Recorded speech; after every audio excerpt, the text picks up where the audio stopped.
Bismillahirrahmanirrahim. Assalamualaikum warahmatullahi wabarakatuh. Waalaikumsalam warahmatullahi Waalaikumsalam wabarakatuh. warahmatullahi wabarakatuh.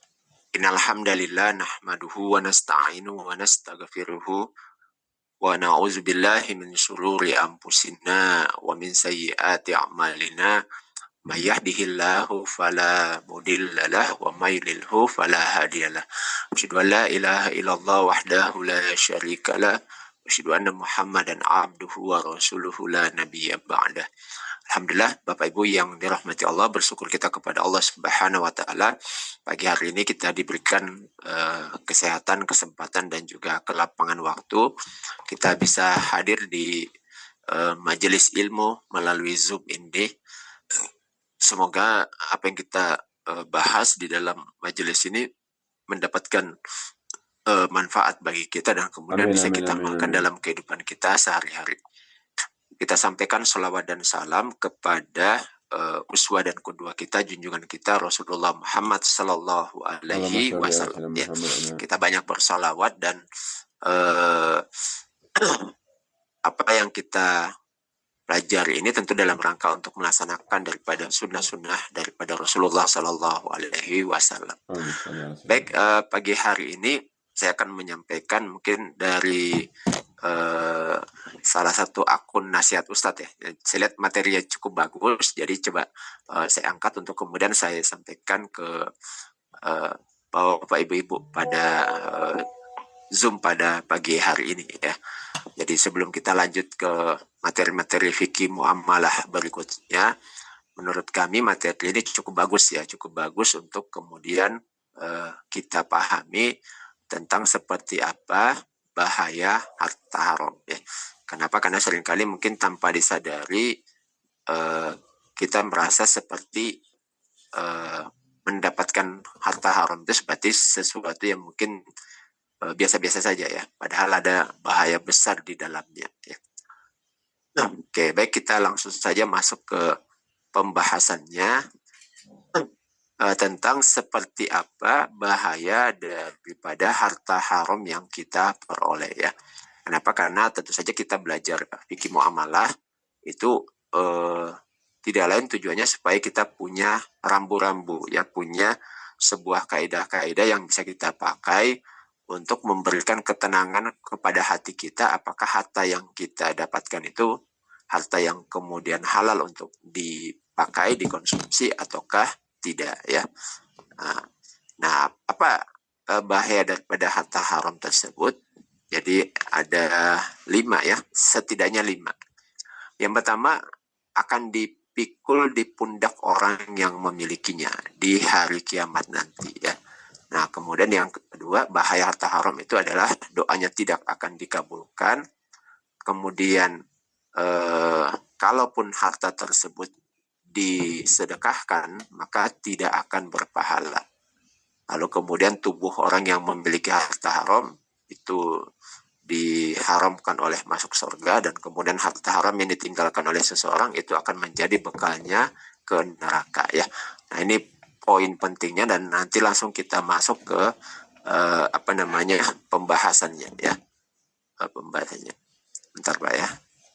Nah, jadi tentu saja dari 5 poin itu menjadi ngeri bagi kita ya, ngeri bagi kita untuk kemudian mengkonsumsi harta yang tidak haram. Nah, oleh karena itu ketika mengetahui seperti apa bahayanya, maka penting bagi kita untuk mengkaji apa yang disebut dengan harta haram, lalu kenapa kemudian bisa menjadi haram ya. Nah, tentu saja tujuannya supaya kemudian bisa diidentifikasi, bisa dikenali, lalu kemudian kita hindari dan dijauhi ya. Nah, kita mulai dari pengertiannya dulu ya. Pengertian apa sih yang dimaksud dengan harta haram? Jadi harta haram ya. Nah, apa itu harta haram? Jadi harta haram itu adalah setiap harta yang diharamkan oleh syariat bagi seorang muslim untuk memiliki dan memanfaatkannya. Jadi keharamannya itu ada 2 ya. Jadi keharamannya ada 2. Haram untuk dimiliki dan juga haram untuk dimanfaatkan ya. Nah, ini sekaligus menepis anggapan sebagian orang ketika ada harta haram, kemudian dia mengatakan yang penting tidak dimakan, tapi disedekahkan saja. Nah, sama saja ya. Jadi sedekahkan juga tidak bermanfaat. Jadi semua tasarruf yang dihasilkan dari harta haram itu juga tidak memiliki manfaat ya. Manfaat bagi orang yang mensedekahkannya. Dan yang bisa dilakukan itu hanyalah menghindarkan diri dari harta haram tersebut. Nah, kita buat contoh ya. Jadi konsekuensinya babi termasuk harta haram. Ini contoh ekstrim yang dibuat oleh penulis ini ya. Jadi konsekuensinya maka tidak boleh dimiliki, tidak boleh disembelih, ya, tidak boleh diternakkan, tidak boleh diperjualbelikan, dan seluruh pemanfaatan harta haram hukumnya juga haram. Nah, seperti itu ya Bapak Ibu. Jadi orang yang membeli sesuatu dengan uang haram, maka sesuatu tersebut menjadi haram bagi orang tersebut. Jadi tidak dikenal semacam money laundering ya. Jadi ketika sumbernya itu kemudian haram, lalu kemudian dibelikan sesuatu yang bermanfaat, lalu kemudian menjadi halal ya, tidak ya. Jadi kalaupun memberikan manfaat, itu manfaatnya bagi orang lain, tetapi bagi orang yang mensedekahkan itu menjadi dosa. Nah, seperti itu ya. Jadi ibarat lilin ya, seperti lilin dibakar, maka cahayanya itu bermanfaat bagi orang sekitar ya. Cahayanya itu bermanfaat bagi sekitar, menerangi orang sekitar, orang jadi punya cahaya ya, orang jadi jelas terhadap penglihatan sekitar. Tetapi bagi lilinnya sendiri itu kan membakar dan menghabiskan dirinya. Nah, gitu. Itu perumpamaannya seperti itu ya. Jadi ketika seseorang itu bersedekah atau berinfak atau berwakaf dengan harta yang haram, maka itu bermanfaat bagi orang lain ya, bermanfaat bagi orang lain, tetapi bagi dirinya sendiri itu malah akan membakarnya ya, seperti itu. Nah, sekarang harta haram itu apa saja ya, macam-macamnya ya. Jadi harta haram itu ada yang haram secara zatnya ya, dan juga ada haram secara cara ya. Jadi haram dari sisi zatnya dan juga haram dari sisi cara memperolehnya. Nah, apa contoh haram yang karena zatnya? Jadi memang dari zatnya itu sudah diharamkan oleh Allah Subhanahu wa taala melalui dalil-dalil yang ada di dalam Al-Qur'an maupun di dalam hadis Nabi ya. Yang pertama itu adalah khamr ya, khamr. Berikutnya itu adalah bangkai, lalu kemudian ada darah dan juga ada babi ya. Termasuk di dalamnya anjing ya, seperti itu. Nah, ini haram secara zat ya. Nah, sehingga apa saja yang turunan dari sana itu menjadi haram ya. Nah, tinggal mengidentifikasinya yang kemudian terjadi perbedaan pendapat ya. Contohnya khamr ya. Jadi khamr ini termasuk yang seringkali menjadi bahan perdebatan, bahan diskusi ketika sudah mulai ke turunannya ya, turunannya. Jadi contoh khamr yang paling sering jadi bahan perdebatan itu dalam konteks khamr itu adalah alkohol ya. Kenapa? Karena alkohol itu adalah zat yang dihasilkan dari khamr itu sendiri. Jadi di masa Nabi, khamr itu kan dihasilkan melalui perasan anggur yang kemudian difermentasi sehingga menjadi minuman yang memabukkan. Nah, di dalam minuman yang memabukkan itulah kemudian mengandung alkohol. Nah, tetapi kemudian ketika alkoholnya sendiri menjadi zat yang tunggal, maka tidak langsung otomatis menjadi khamr ya, tidak otomatis langsung menjadi khamr. Nah, kenapa? Karena kembali kepada definisi khamr itu sendiri. Itu terus jadi bahan perdebatan sampai sekarang ya, seperti itu. Nah, kemudian yang kedua adalah haram karena cara memperolehnya ya. Jadi, nah ini yang secara zat itu sebenarnya tidak haram ya, jadi tidak haram ya. Tetapi karena yang membuatnya menjadi haram itu karena cara memperolehnya. Contohnya misalnya harta riba ya. Harta riba itu kan harta itu berbentuk uang ya, harta itu berbentuk uang. Nah, uang itu tentu saja adalah secara zat tidak mengandung najis ya. Jadi kertas uang itu uangnya sendiri ya, selama tidak tersentuh oleh najis ya tidak bernajis. Sehingga uang itu hukum asalnya secara zat ya mubah saja, bukanlah sesuatu yang haram. Tetapi ketika dia sudah di eh, didistribusikan di tengah masyarakat, diputar di tengah masyarakat, orang bertransaksi dengan uang, maka kemudian cara memperolehnya inilah yang kemudian berpotensi terjadi keharaman. Contohnya bentuk riba ya, bentuk riba. Misalnya orang memberikan pinjaman 1 juta, kemudian bulan depan minta dikembalikan menjadi 1,2 juta. Maka yang 200.000 itu dinamakan riba.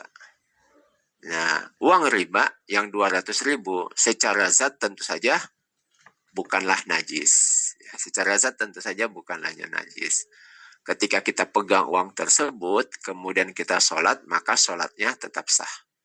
Ya, selama masih dalam bentuk aslinya ya, bukan terkena najis dari luar ya, tetapi zat uangnya sendiri tidaklah najis, sehingga kemudian kalaupun dikantongi dan kita sholatnya tetaplah sah ya. Jadi kenapa kemudian dikatakan itu harta haram? Itu ternyata yang bermasalah itu adalah cara memperolehnya. Adapun zatnya sendiri tetaplah halal. Nah, kemudian contoh lain ya. Contoh lain harta haram karena cara memperolehnya. Contohnya adalah harta yang diperoleh dari perjudian. Ya. Lalu kemudian harta yang diperoleh dari riswah. Jadi kita sudah bahas sebelumnya, riswah itu ar-rashi wal murtashi finnar. Ya. Jadi rashi baik yang menyuap maupun yang murtashi yang meminta uang suap, maka itu kata Nabi finnar. Itu sama-sama dimasukkan oleh Allah ke dalam neraka. Berapapun jumlahnya ya. Lalu kemudian harta curian. Ya, mengambil harta orang lain secara diam-diam. Nah, kemudian termasuk harta yang dirampas, gosop. Ya, gosop itu artinya merampas harta orang lain secara paksa. Nah, kemudian harta hasil penipuan. Nah, ini semua adalah harta-harta yang kemudian keharamannya itu karena cara memperolehnya ya. Jadi cara memperolehnya kemudian diharamkan oleh Allah Subhanahu wa taala. Nah, sekarang pertanyaannya, lalu kemudian apa bahaya harta haram itu kalau kemudian kita peroleh ya. Jadi tadi sudah dibahas bahwa harta haram itu nanti di akhirat akan dipikulkan di pundak orang yang memilikinya. Ini ada yang cerah-cerah nih. Admin ini bisa, ini admin bisa diapain ya, Pak pakarnya bisa menghapus. Jadi harta haram itu akan dipikulkan di pundak orang yang memilikinya. Nah, apa dalilnya? Dalilnya hadis Nabi ini ya. Hadis Nabi ini wa may yaghlul ya. Jadi siapa yang melakukan perbuatan yaghlul ya. Ghalla itu berkhianat. Nah, dalam urusan harta ya. Maka ya'ti bima ghalla yaumal qiyamah. Maka nanti akan datang kepada hari kiamat dengan membawa harta yang dikhianatinya tersebut. Summa tuwaffa kullu nafsim ma kasabat wa hum la yuzlamun. Kemudian tuwaffa ya. Jadi kemudian tiap diri itu akan wafat, lalu kemudian kullu nafsin ma kasabat wa hum la yuzlamun. Jadi setiap diri itu ya kemudian tiap hari diri akan diberikan pembalasan tentang apa yang dikerjakan dengan pembalasan setimpal. sedangkan mereka tidak dianiaya, ya seperti itu.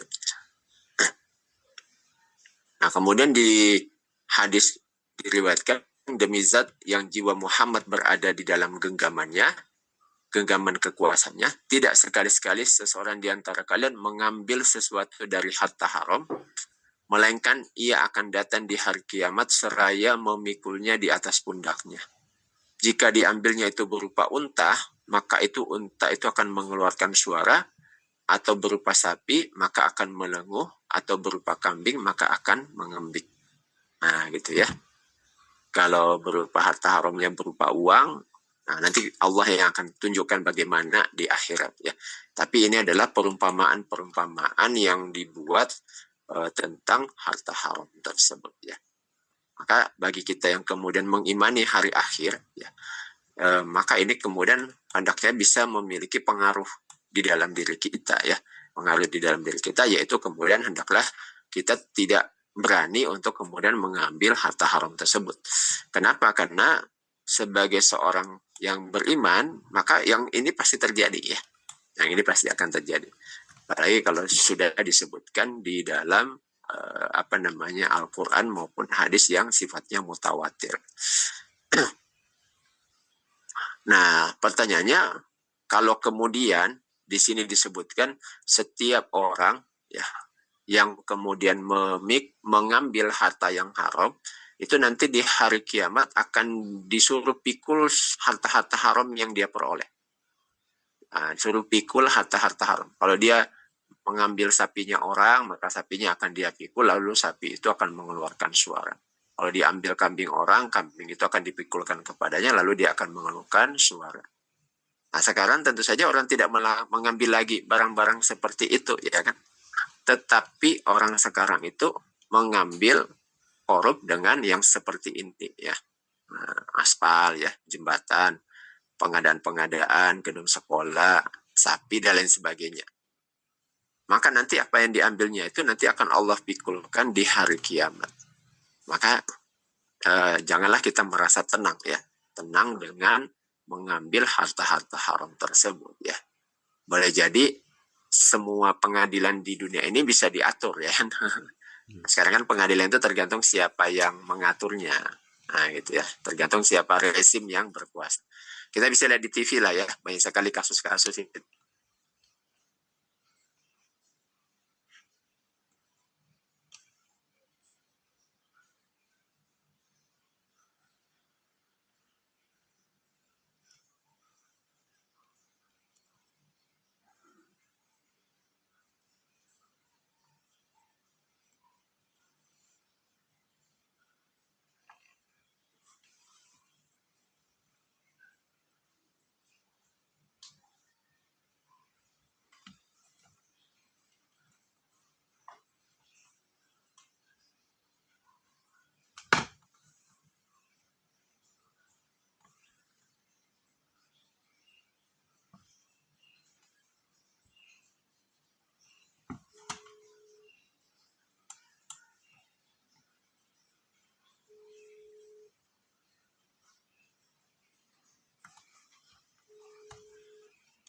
Lalu ada orang yang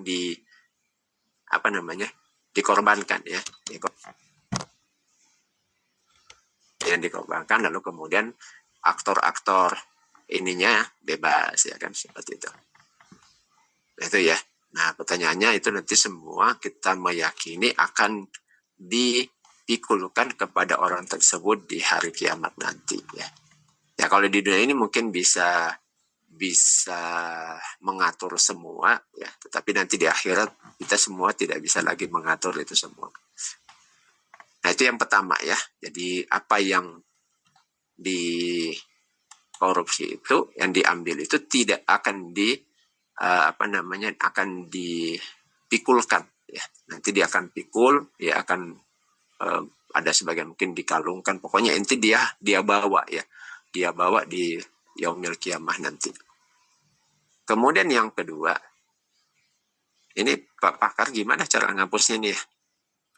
Coret-coret ini. Saya nggak tahu Pak Ustaz, kalau Nggak tahu ini ya. nggak ngerti di laptop ini. Ya, yang apa yang coret mulia ini. ini? Ibaratnya gimana cara? Takutnya saya salah pencet hilang pula. Oh gitu, iya. Kemudian yang kedua, doanya tidak akan dikabulkan. Nah, gitu ya. Nah, apa dalilnya? Dalilnya itu adalah Nabi pernah menceritakan tentang seseorang laki-laki yang telah menempuh perjalanan jauh sehingga rambutnya kusut dan berdebu. Kemudian orang itu mengangkat doa, ya, mengangkat tangannya ke langit lalu berdoa, Ya Robbi, ya Robbi. Ya, jadi maksudnya itu wahai Robbi atau ya Tuhanku, ya Robbi itu ya Tuhanku. Wamat amuhu haramun. Sementara atau padahal mat'amnya itu, makanannya itu adalah haram. Wa mashrabuhu haramun. Kemudian syarabnya, minuman yang dia minum itu haram. Wa malbasuhu haramun. Lalu kemudian pakaian yang dia pakai itu adalah haram. Nah, tentu saja yang dimaksud di sini haram semua itu adalah cara mendapatkannya, ya. Jadi bukan bukan sesuatu yang secara zat. Ya mungkin sebagian zat ya. Kalau makanan itu mungkin zatnya haram. Tapi kalau pakaian ini adalah dia dapatkan dari yang haram. Nah, waguziya bil haram. Ya. Jadi pakainya dari yang haram dan diberi makan dari yang haram. Nah, pertanyaan Nabi, fa'anna yustajabu lizalik. Pertanyaannya bagaimana Allah akan memperkenankan atau akan menjawab atau mengijabah, ya. Bagaimana Allah itu akan mengijabah, mengabulkan atau menjawab daripada doa hamba tersebut. Nah, itu pertanyaannya begitu, ya. Berarti dari sini kita belajar bahwa kalau doa kita mau dikabulkan oleh Allah, maka yang pertama kali harus kita pastikan adalah bagaimana yang digunakan itu jangan sampai ada yang haram. Ya. Baik itu makanannya, pakaiannya, minumannya, dan apa yang dia konsumsi. Ya. Kenapa? Karena itu akan membuat doa itu tidak akan dikabulkan oleh Allah Subhanahu wa Ta'ala. Jadi pelajarannya bahwa kita harus hati-hati jangan sampai makanan kita, ya, minuman kita, pakaian kita ada yang haram.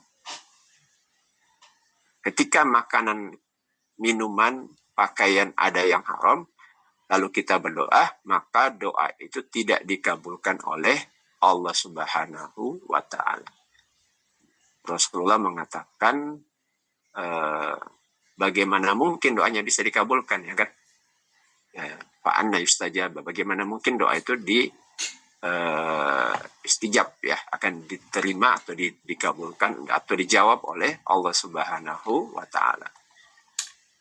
Nah, itu yang kedua, ya, yang kedua. Kemudian yang ketiga, apa bahayanya mengkonsumsi atau mengambil harta yang haram, ya. Yang ketiga itu tidak berpahala jika disedekahkan, ya. Bahkan berdosa. Bahkan berdosa. Jadi sudahlah tidak berpahala, bahkan berdosa. Wa man jama'a malan haraman. Ya. Barang siapa yang mengumpulkan harta yang haram, ya. Summa tasaddaqah, lalu kemudian dia mensedekahkan atau menyedekahkan atau dia bersedekah dengan harta haram tersebut. Minhu, ya, dari harta haram tersebut, ya. Jadi harta haram yang dia kumpulkan, lam yakun lahu fihi ajrun. Jadi lam yakun lahu fihi ajrun, maka dia sama sekali tidak akan memperoleh ajrun, mendapatkan pahala dari harta yang disedekahkan tersebut. Wa kana isrufu alaih, bahkan dia mendapatkan dosa dari harta haram tersebut. Nah, gitu ya. Jadi aturannya dia itu bisa berpahala, malah kemudian malah jadi dosa, ya. Jadi kalau misalnya ya dapat proyeknya itu dengan cara seperti tadi yang sudah dijelaskan ya kan, menyuap dan lain sebagainya. Kemudian hasilnya dia kumpulkan anak yatim ya, buat sedekah anak yatim, lalu kemudian doa bersama, lalu kemudian dia bagi-bagi bingkisan untuk anak yatim, maka yang dia dapatkan itu bukannya berpahala, tapi malah mendapatkan dosa. Nah, bagi anak yatimnya sendiri hukumnya hukumnya ya bermanfaat bagi dia kan. Nah, bagi anak yatimnya bermanfaat, tetapi bagi yang menyumbangkannya atau bersedekahnya itu kemudian tidak mendapatkan pahala, bahkan dia berdosa. Dan dosa itu bisa berlipat ketika kita lakukan di bulan haram ya Bapak Ibu. Jadi sekarang kan kita berada di bulan haram ya. Jadi bulan haram itu ya sekarang ini jadi Zulqa'dah, Zulhijjah, lalu Muharram. Itu yang 3 berdekatan. Nanti yang berjauhan itu bulan Rajab. Nah, sekarang kita di bulan haram ini.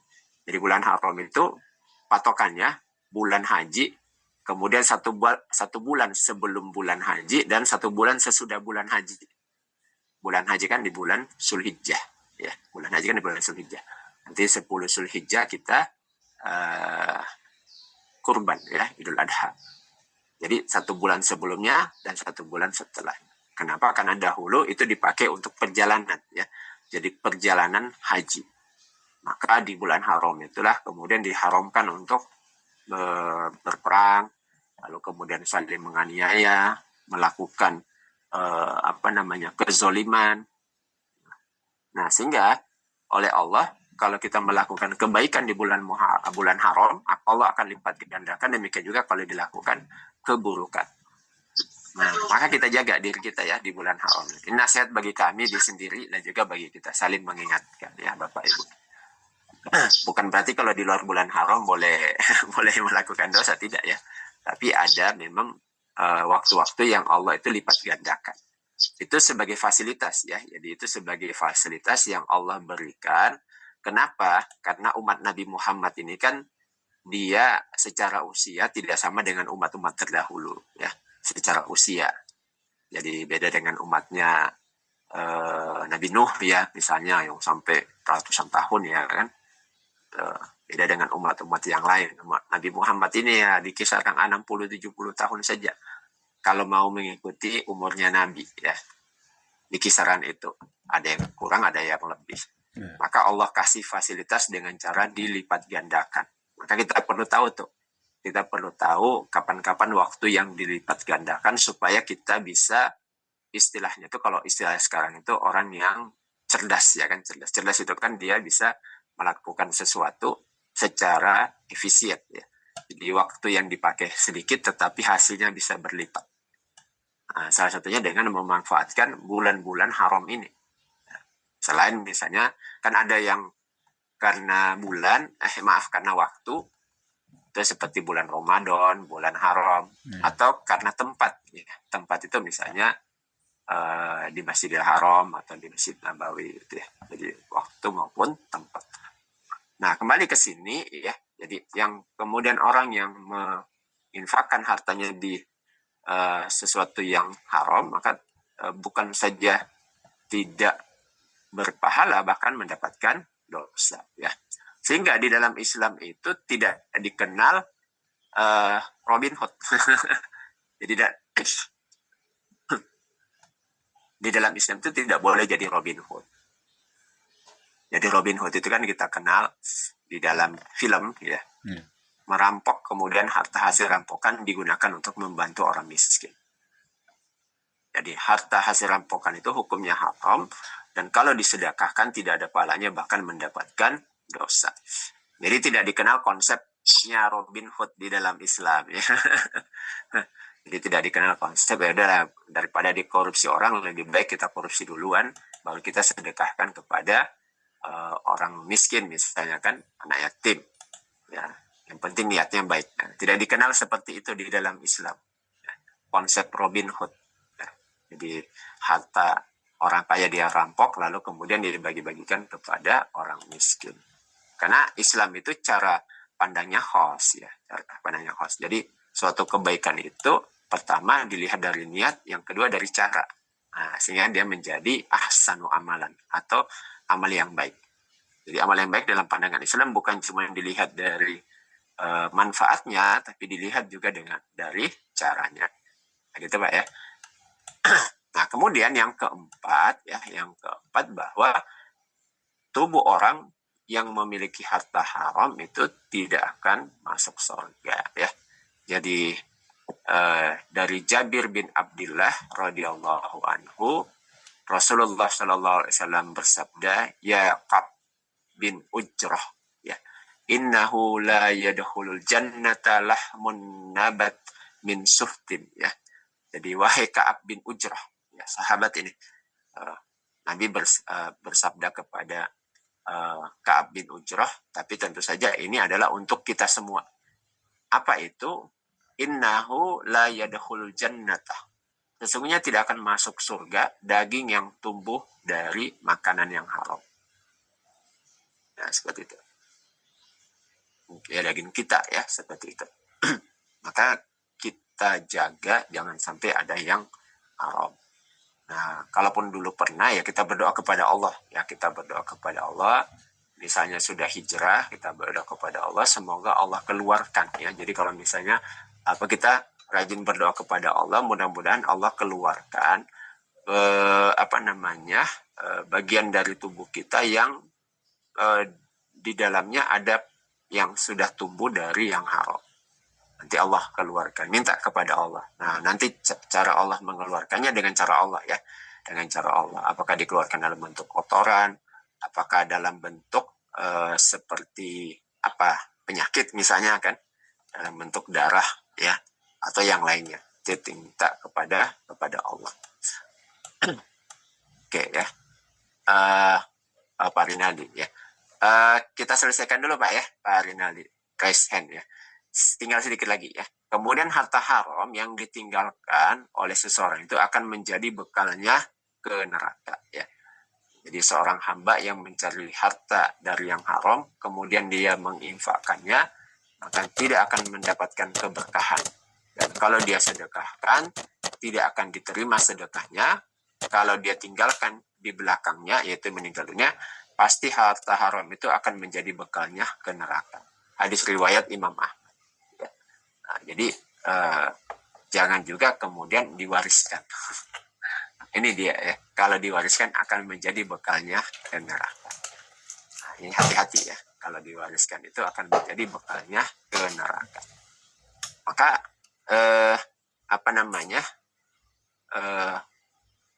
ini penting ya bagi kita, karena kita meyakini bahwa kita semuanya akan wafat dan kita semua akan bertemu dengan Allah Subhanahu wa Ta'ala ya. Sehingga kita perlu menjaga diri dan keluarga kita agar supaya kemudian bisa selamat ya. Sebagaimana doa kita kan, Rabbana atina fid dunya hasanah wa fil akhirati hasanah wa qina azabannar. Oke, baik Bapak Ibu, mungkin ini dulu sebagai pengantar ya. Silahkan kalau ada yang mau didiskusikan. Baik. Oke, silakan Pak Ya, silakan apa tadi Pak Rinaldi? Pak Rinaldi ya, silakan Pak Rinaldi. Assalamualaikum Ustaz. Waalaikumsalam warahmatullahi wabarakatuh. Ya, ini kalau nggak salah yang saya pahami, harta haram itu kan pertama zatnya ya Ustaz ya. Betul ya Pak. Ya. Kemudian yang kedua cara memperolehnya. Ya. Cara memperolehnya juga kan dibagi lagi Ustaz ya, memperoleh dengan cara gosopnya, dengan cara yang terpaksa, kemudian cara muamalahnya Ustaz ya. Iya betul. Ya. Nah, kalau yang lain mungkin bisa kita hindari Ustaz. Ya. Kalau yang muamalah yang selama ini mungkin kita belum tahu bahwa muamalahnya itu atau masih berjalan, ternyata muamalahnya juga salah Ustaz. Bagaimana membersihkannya Ustaz supaya harta-harta yang kalau yang lain itu oke lah, bisa kita lepas. Kalau sudah masuk ke dalam tubuh kita Ustaz, yang sudah kita makan muamalahnya. Itu pertama Ustaz. Kemudian yang kedua, ada nggak Ustaz kalau niatnya salah menjadi haram Ustaz hartanya? Makasih Ustaz. Contohnya gimana Pak? Ada memang niatnya jelek Ustaz. Harta itu untuk ngasih orang tapi niatnya jelek Ustaz. Maksudnya itu dihukumi gimana Pak gitu ya? Iya, apakah itu menjadi haram nggak Ustaz? Iya. Oke, yang pertama dulu tadi bagaimana cara mengeluarkan yang sudah terlanjur masuk ke dalam tubuh Pak ya? Iya, Ya, belum. secara muamalahnya Ustaz. Karena Cara kita nggak tahu muamalah. Pak, berapa banyak kita lakukan Pak Rinaldi ya. Ya, kalau muamalah entah akadnya atau selama ini Gimana cara bisnisnya gitu. menghapusnya gitu Iya, Pak, iya. apa Pak Ustaz? Oke, ya. Oke. Jadi gini, yang pertama itu kan bahwa hukum seorang muslim itu ketika dia sudah tahu sesuatu, maka mulai dari dia tahu itu kemudian dia melakukan taubat kepada Allah ya. Jadi melakukan taubat kepada Allah, kemudian mulai kemudian rujuk. Rujuk itu artinya kembali ya, kembali kepada Allah, lalu kemudian mana akad-akad yang tidak syar'i diperbaiki. Nah, kemudian kalau menyangkut hak kepada sesama manusia itu dikembalikan ya. Jadi kalau misalnya tadi kan ada hak haram yang kemudian ada hak orang di dalamnya. Kalau ada hak orang di dalamnya maka dikembalikan. Nah, kemudian kalau menyangkut kepada Allah maka kemudian bertobat kepada Allah lalu kemudian tidak mengulangi lagi. Nah, kemudian selanjutnya adalah dia minta kepada Allah.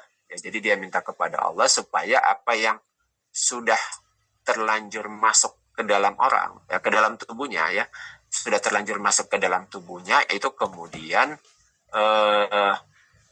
apa namanya? Dia minta kepada Allah supaya Allah keluarkan. Nah, jadi gitu ya. Jadi ini ada cerita teman saya, itu teman-teman ini orang kita Batak ya, tapi Muslim dia. Nah, cuman dia bersaudara itu kebetulan ayahnya yang masuk Islam, ayahnya masuk Islam. Nah, kemudian ternyata saudara-saudara ayahnya itu masih apa ya, betul-betul luar biasa, bahkan keluarga pendeta ya kan. Nah, itu suatu ketika dia ajak oleh keluarganya itu untuk kemudian makan. Nah, sedang makan itulah kemudian dia baru sadar ternyata ada yang agak lain dari rasanya. Nah, kemudian dia cari tahu ternyata ya dia dikasih makan ini apa namanya yang haram. Nah, oleh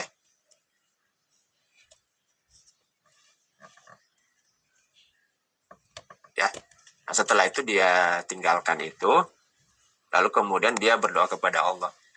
Berdoa kepada Allah supaya apa yang sudah masuk itu minta kepada Allah keluarkan. Nah, setelah itu tidak lama kemudian dia kena cacar. Dia kena cacar. Cacarnya itu luar biasa ininya. Nah, tapi luar biasanya setelah cacar tidak ada bekasnya, Pak, sama sekali. Dia cerita itu. Jadi kayak ini. Padahal waktu cacar itu luar biasa ininya. Cacarnya itu banyak yang keluar macam-macam lah ya kan. Kalau cacar itu ada nanahnya apa semua. Tapi setelah itu ya jadi mulus kembali. Nah, itu wallahu alam lah ya, padahal selama ini ya dia normal-normal aja, tapi setelah doa itu dia Allah kasih cacar. Jadi baik sangkanya mungkin itu cara Allah untuk mengeluarkan. Mungkin wallahu alam cara Allah yang lainnya kan bisa dikeluarkan. Mungkin yang sudah jadi darah, sudah jadi nanah dan lain sebagainya itu Allah keluarkan di situ. Yang masih bisa dikeluarkan lewat kotoran ya nanti. Ya intinya kan sebenarnya di dalam Al-Qur'an itu kan Allah dan itu apa setiap hari kita baca ya, setiap hari kita baca kalau kita bangun itu adalah surah Ali Imran ayat terakhir ya. Jadi ayat terakhir di Ali Imran itu inna fi khalqis samawati wal ardi wa ikhtilafil laili wan nahari la ayati li ulil albab sampai habis ya. Jadi sampai habis. Nah, di antara ayat itu ada ayat tentang bahwa Allah itu tidak akan la nudiyu ajroh, tidak akan menyia-nyiakan upaya dari seorang hamba ya. Jadi tidak akan menyia-nyiakan upaya atau amal yang sudah dilakukan oleh seorang hamba.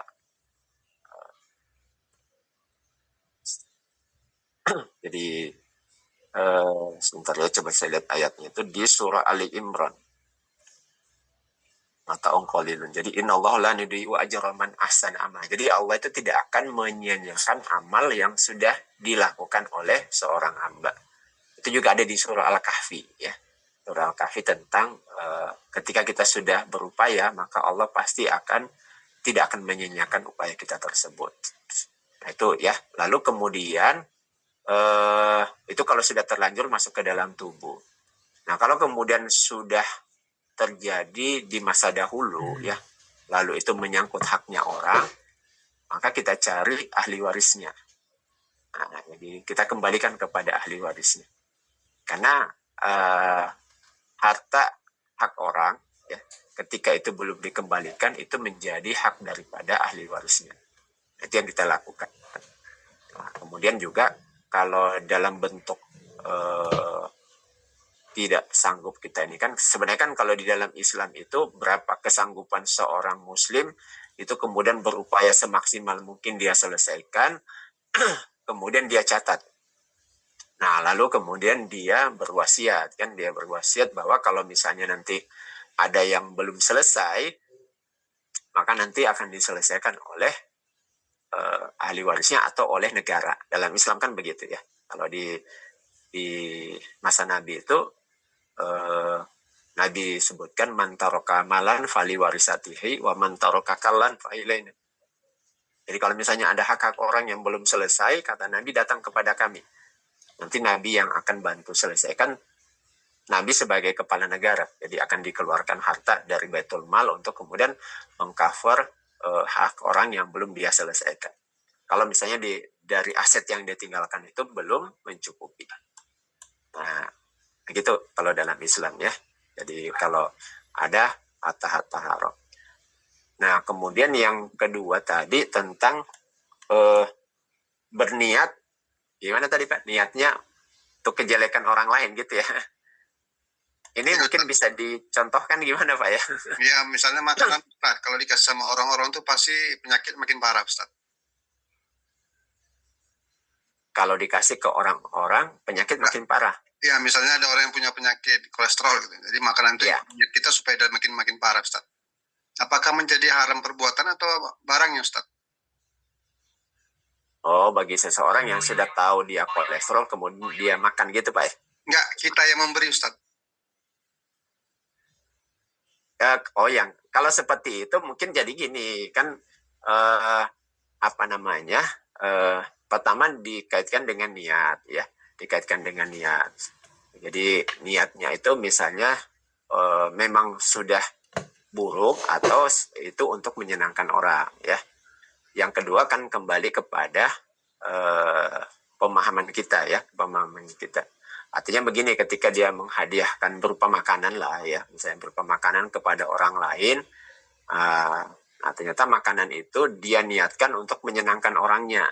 Misalnya makanan kesenangannya lah ya kan, dia hadiahkan kepada temannya. Maka dari sisi itu, ya dia berpahala kan, karena memberikan hadiah kepada teman. Kalau dalam hadis Nabi kan disebutkan tahaddu tahabbu ya. Hendaklah kalian saling memberikan hadiah, maka niscaya itu akan saling menumbuhkan perasaan cinta di antara kalian. Itu hadis Nabi ya. Tahaddu tahabbu. Nah, kemudian itu kan dari sisi niatnya.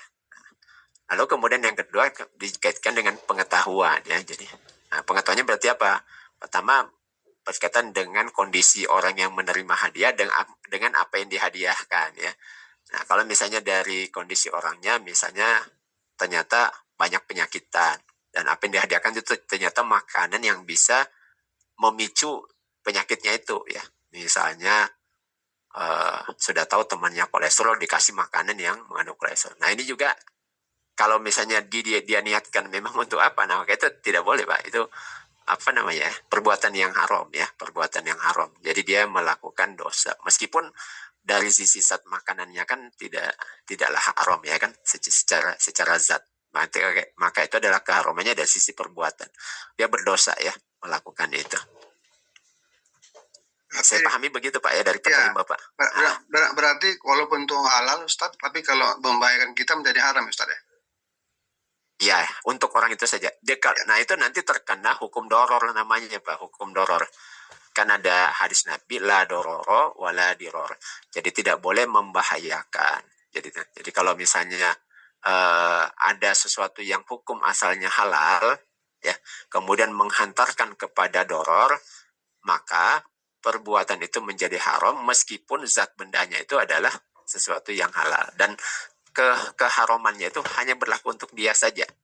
Nah, gitu ya, tidak kepada yang lain. Nah, gitu. Berarti yang haram perbuatannya Ustaz ya? Yang haram perbuatannya, betul. Ya, gitu. Sekolah Ustaz. Ya, afwan Pak ya. Ya, silakan Pak. Assalamualaikum, Tan. Waalaikumsalam warahmatullahi wabarakatuh. Ini Tan mau tanya ini Tan. Oh, Pak Oding. Ya, silakan Pak Oding. Ya Tan, ini kami kan mau tanya masalah dana haji talangan untuk haji plus Tan. Nah, mungkin nanti istri saya tadi yang lebih ini tanya. Haji plus ya. Yang semalam Pak Ustadz ada tuh di WA Pak Ustadz. Iya, saya masih pelajari itu ya Pak. Oh, Tadi belum malam ya. dikirim kan, tadi malam saya pulangnya agak malam, di jam 11 lewat sampai rumah, jadi belum sempat pelajari itunya. Kalau faktanya gimana Pak? Bisa diceritakan aja, coba diceritakan dulu faktanya gimana.